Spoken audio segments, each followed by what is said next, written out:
Hello friends, welcome to care Saathi. तो ये है न्यू हेल्थ कैप्सूल, जिसके बारे में इस वीडियो में हम जानने वाले हैं कि ये कैप्सूल किस काम में आते हैं, क्या उपयोग है इनके, क्या फ़ायदे होते हैं, क्या कुछ साइड इफ़ेक्ट्स हैं।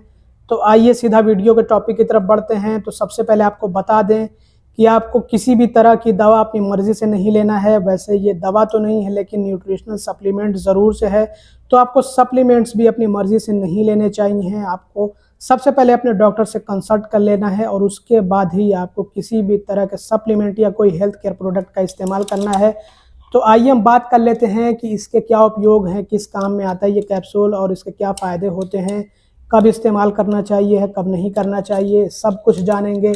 तो यहाँ पे आप जो है पढ़ सकते हैं जो भी कंपोजिशन इसमें है, जो इसकी न्यूट्रिशनल इन्फॉर्मेशन है वो आप यहाँ पे पढ़ सकते हैं कि इसके अंदर क्या क्या है। मेनली तो इसमें यहाँ पे सबसे ऊपर है मिथाइल कोबालामीन, जो कि है विटामिन B12।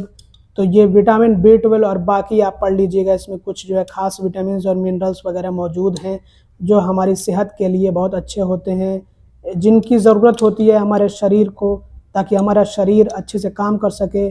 हमारा जो पूरा ओवरऑल हेल्थ सिस्टम है और पूरा शरीर जो है वो अच्छे से फंक्शन कर सके। तो आइए बात कर लेते हैं कि ये किस काम में आता है। तो इसका इस्तेमाल होता है न्यूट्रिशनल डिफिशिएंसी को दूर करने के लिए। अगर हमें अपने खानों से पूरी तरह से न्यूट्रिएंट्स नहीं मिल पा रहे हों तो ऐसे में हमें ज़रूरत पड़ती है न्यूट्रिशनल सप्लीमेंट की। अदरवाइज़ हमें ज़रूरत वैसे नहीं पड़ती है। अगर हमें हमारे खानों से अच्छे से पूरे जो न्यूट्रिएंट्स हैं वो मिल रहे हों तो हमें अलग से फिर इस तरह के सप्लीमेंट लेने की ज़रूरत नहीं पड़ती है। बाय द वे आपको बता दें कि आज के ज़माने के जो खान पान होते हैं वो पहले के मुकाबले बहुत ज़्यादा ख़राब हो चुके हैं। एक तरह से आप ये कह सकते हैं बहुत ज़्यादा एडल्ट्रेटेड होते हैं, मिलावट बहुत ज़्यादा होती है। तो इसीलिए ज़रूरत पड़ती है। अदरवाइज़ पहले के ज़माने में जो शुद्ध खाने हुआ करते थे वो अगर होते तो शायद जो है हमें अलग से सप्लीमेंट लेने की ज़रूरत नहीं पड़ती। तो आज के टाइम में भी जो लोग बिल्कुल जो है अपना शुद्ध भोजन करते हैं, बिल्कुल बिना एडल्ट्रेशन वाला एकदम साफ़ सुथरा खाना खाते हैं, बिना मिलावट वाला, और अच्छे से पूरी डाइट को अपने बैलेंस करके खाते हैं, मतलब सब कुछ लेते हैं, किसी भी तरह के न्यूट्रिएंट की कमी नहीं होने देते हैं, तो उनको ज़रूरत नहीं है इस तरह के किसी भी न्यूट्रिशनल सप्लीमेंट की। जैसे कि जो लोग जो बहुत ही बैलेंस्ड डाइट लेते हैं, जो लोग प्रोटीन का भी ख्याल रखते हैं, उसके लिए प्रोटीन सोर्स वाले जो फूड्स होते हैं वो लेते हैं, और जो है फाइबर्स वाले जो फूड्स होते हैं वो भी लेते हैं, जो खास जो है फल होते हैं, जो फ्रूट्स होते हैं वो भी लेते हैं, ड्राई फ्रूट्स भी लेते हैं, मतलब सब कुछ लेते हैं एकदम बराबर मात्रा में, किसी चीज़ की कमी नहीं होने देते हैं, किसी विटामिन या किसी मिनरल की। खाने से ही सब कुछ पूरा कर लेते हैं। तो उनको फिर अलग से ये सब सप्लीमेंट लेने की बिल्कुल भी ज़रूरत नहीं पड़ती है, क्योंकि उनके शरीर पे ये सब काम नहीं करेंगे। जब खाने से अच्छे से सप्लीमेंट मिलेंगे तो हमें ज़रूरत नहीं होगी, वैसे भी वो काम नहीं करने वाले हैं। और आपको मैं एक बात बता दूं कि जो मल्टीविटामिन्स होते हैं उनको थोड़ा अवॉइड करना चाहिए है, और हमें ये चेक करना चाहिए है कि हमारे शरीर को किस विटामिन की ज़रूरत है, कौन से विटामिन में हम डिफिशिएंट हैं, मतलब कौन से विटामिन की कमी है हमारे शरीर के अंदर, या किस मिनरल की कमी है। तो हमें खास वही विटामिन या फिर वही मिनरल का जो सप्लीमेंट है वो लेना चाहिए है, न कि हमें जो है भरपूर सारे के सारे जिसमें विटामिन मौजूद हो या सारे के सारे मिनरल्स मौजूद हैं वो ऐसे नहीं लेने चाहिए हैं, क्योंकि वो वैसे भी अंडर डोज्ड होते हैं और वो अच्छे से एब्जॉर्ब नहीं हो पाते, काम नहीं कर पाएंगे, बेमतलब के हो जाते हैं। बाय द वे इसमें मेन फोकस है मिथाइल कोबालामीन का, जो कि विटामिन B12 का एक समझ लीजिए कि नाम है, ये एक केमिकल कंपाउंड का नाम है मिथाइल कोबालामीन। तो ये अच्छी क्वालिटी का होता है मिथाइल कोबालामीन। बाकी इसमें जो है आप देखिए दूसरे मिनरल्स वगैरह भी मौजूद हैं। तो आइए अब बात कर लेते हैं इसके उपयोगों के बारे में। तो उपयोग तब किया जाएगा जब हमें विटामिन B12 की कमी होगी, जिसकी वजह से कमज़ोरी, सुस्ती होती है, बेचैनी होती है, घबराहट भी हो सकती है, बाल भी झड़ सकते हैं, बाल सफ़ेद भी होते हैं, कभी कभी को ऐसा होता है, क्योंकि इसकी कमी के चलते एक तो रेड ब्लड सेल का जो प्रोडक्शन होता है वो डाउन हो जाता है। तो इससे सोचिए कि ये कितनी ज़्यादा परेशानियाँ आएंगी, और इससे क्या क्या परेशानियाँ आएंगी। कमज़ोरी महसूस होगी, थकान बहुत ज़्यादा होगी, चलने फिरने में परेशानी होगी, सांस फूलेगी, काम करने में मन नहीं लगेगा, दिमाग अच्छे से काम नहीं करेगा, मेमोरी वीक हो जाएगी, और अच्छे से जब दिमाग नहीं काम करता है तो उसमें जो है बहुत परेशानियाँ आती हैं, बहुत तरह की परेशानियाँ आती हैं। फिर चाहे तो वो डिप्रेशन और एंग्जाइटी जैसे लक्षण ही क्यों ना हो। तो विटामिन B12 की कमी में इसका इस्तेमाल किया जा सकता है। मेनली तो मैं यही समझता हूँ कि विटामिन B12 की कमी में इसका इस्तेमाल हो सकता है। और विटामिन B12 की कमी जो होती है, ये समझ लीजिए दूसरी कमी है विटामिन D3 के बाद, जो कि अक्सर लोगों में पाई जाती है, खास करके जो वेजिटेरियन है उनमें पाई जाती है। नॉन वेजिटेरियन में भी पाई जा सकती है, लेकिन ज़्यादातर जो वेजिटेरियन लोग हैं उनमें पाई जाती है। तो अगर हम बात करें इसके उपयोगों के बारे में, तो जब न्यूट्रिएंट्स की कमी हो, जो खास मिनरल्स और जो खास विटामिन्स चाहिए होते हैं, जैसे कि विटामिन B12 बहुत ज़्यादा ज़रूरी होता है, तो अगर कमी हो, अब कमी तो आमतौर पर इन्हीं की देखी जाती है, तो विटामिन D3 और विटामिन B12 दूसरे नंबर पे आता है, तो इनकी कमी काफ़ी ज़्यादा होती है।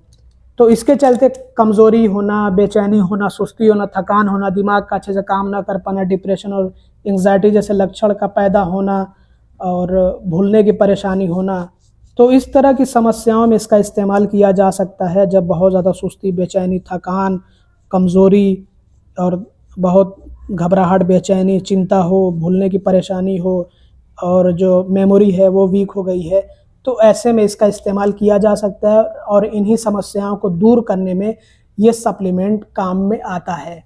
अब अगर मैं इसके फ़ायदों के बारे में बात करूं, तो देखिए इसमें जो विटामिन B12 है ये ठीक ठाक अमाउंट में है, मतलब इसकी मात्रा सही है, ठीक ठाक इसमें डाली गई है। तो ये एक तो रेड ब्लड सेल को बनाने में मदद करेगा और आयरन के एब्जॉर्प्शन को भी बढ़ा देगा। तो इससे रेड ब्लड सेल बढ़ेगा, रेड ब्लड सेल बढ़ेगा तो खून बढ़ेगा, खून बढ़ता है तो इससे कमज़ोरी दूर होती है, ब्लड प्रेशर, जिनको बहुत ज़्यादा परेशानी होती है ब्लड प्रेशर लो रहने की, वो इस तरह की समस्या दूर होगी। खास करके महिलाओं में खून की कमी होती है तो वो खून की कमी दूर होगी, और महिलाओं को दिया भी जाता है, और प्रेगनेंसी में तो जो है बिल्कुल दिया जाता है, ऑब्वियस सी बात है। तो खून की कमी के चलते जो है हड्डियों में भी दर्द, जोड़ों में भी दर्द, सर में भी दर्द, आँख में भी दर्द, बालों का झड़ना, इस तरह की समस्याएं पैदा होने लगती हैं। तो ऐसी सभी समस्याओं को ये दूर करने में मदद कर सकता है सप्लीमेंट। तो ये इसके फ़ायदे होते हैं। तो ये एनीमिया को ठीक करने में मदद कर सकता है। इसके अंदर जो विटामिन B12 मिलाया गया है, ये इसका बड़ा फ़ायदा होता है।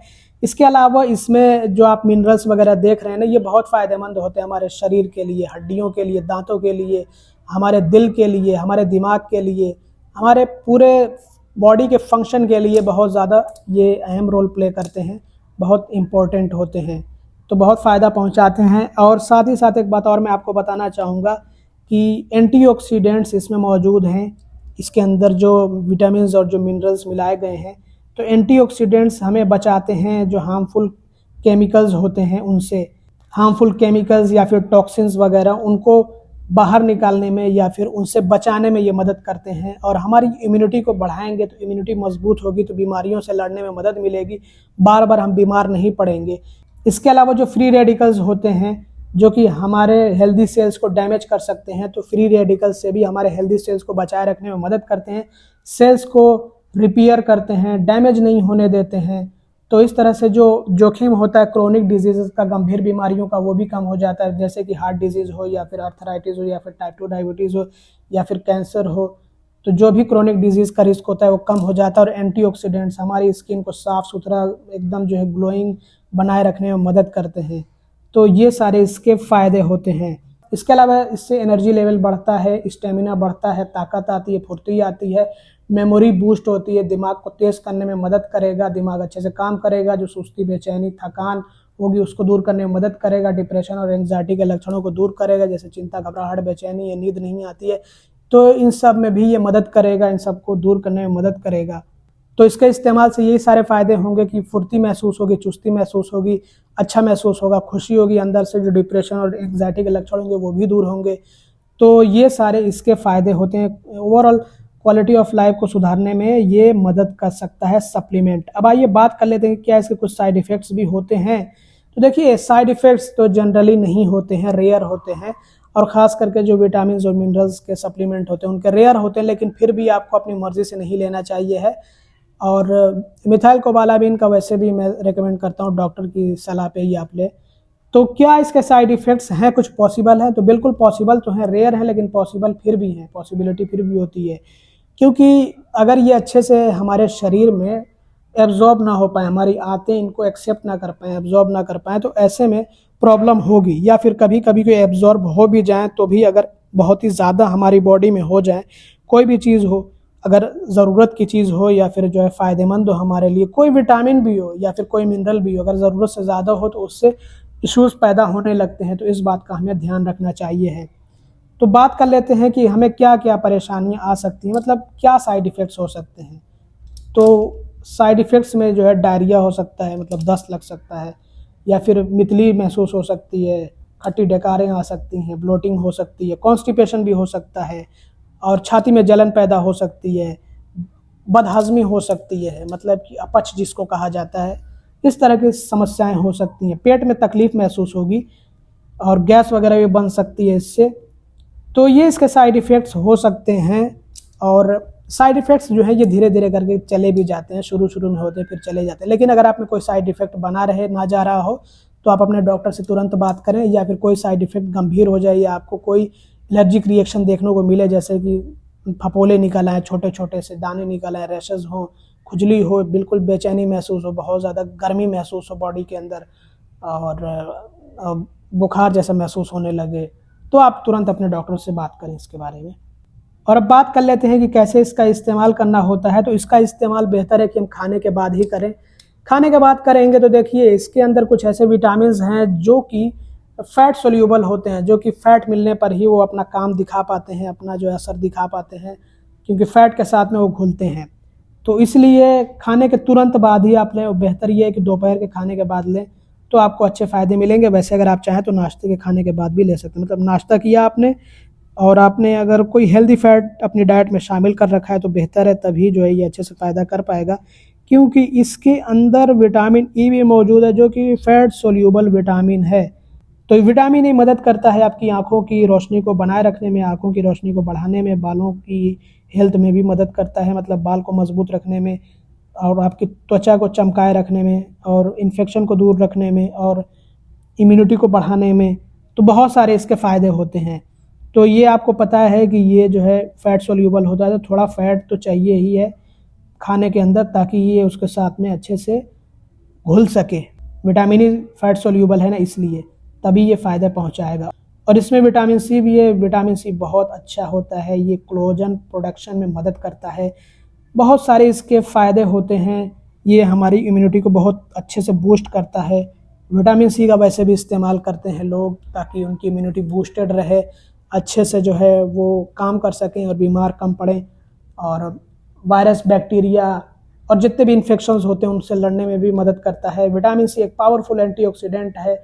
ये हमें काफ़ी सारी बीमारियों से बचाए रखने में मदद करता है, फ्री रेडिकल्स से बचाए रखने में मदद करता है, ऑक्सीडेटिव स्ट्रेस को दूर करता है, और नसों में जो गंदगी इकट्ठा होती है, जो प्लेक इकट्ठा होता है, उसको रोकने में मदद करता है, कैल्सिफिकेशन को रोकने में मदद कर सकता है, बैड कोलेस्ट्रॉल को कम करता है, शुगर को भी कम कर सकता है। तो जो भी गंदगी होती है नसों में, जो हमारी आर्टरीज़ में, ब्लड वेसल्स में, उनको हटाने में ये विटामिन सी बहुत कारगर होता है। तो दिल के लिए, दिमाग के लिए बहुत अच्छा माना जाता है। विटामिन सी कमेंट करके बताइएगा कौन से फ्रूट्स में पाया जाता है, देखें आपकी नॉलेज इन सब के बारे में, और कौन सा ऐसा फ्रूट है जिसमें सबसे ज़्यादा विटामिन सी पाया जाता है, और विटामिन ई कौन से फूड सोर्सेज में पाया जाता है। तो ये सब आप कमेंट करके बताइएगा। By the way vitamin B12 का भी बता दीजिएगा, विटामिन B12 कहाँ से हम प्राप्त कर सकते हैं, ताकि हमें विटामिन B12 की कमी ना हो, ये भी कमेंट करिएगा। तो दोस्तों ये थी पूरी जानकारी इस सप्लीमेंट के बारे में। उम्मीद करता हूँ कि ये वीडियो आप लोगों के लिए हेल्पफुल और इन्फॉर्मेटिव रहा होगा। अगर आपको वीडियो पसंद आया हो तो ज़रूर से लाइक कर दीजिएगा। चैनल को अब तक सब्सक्राइब ना किया हो तो सब्सक्राइब भी कर दीजिएगा, और वीडियो को ज़्यादा से ज़्यादा शेयर करिएगा। Thanks for watching, bye bye.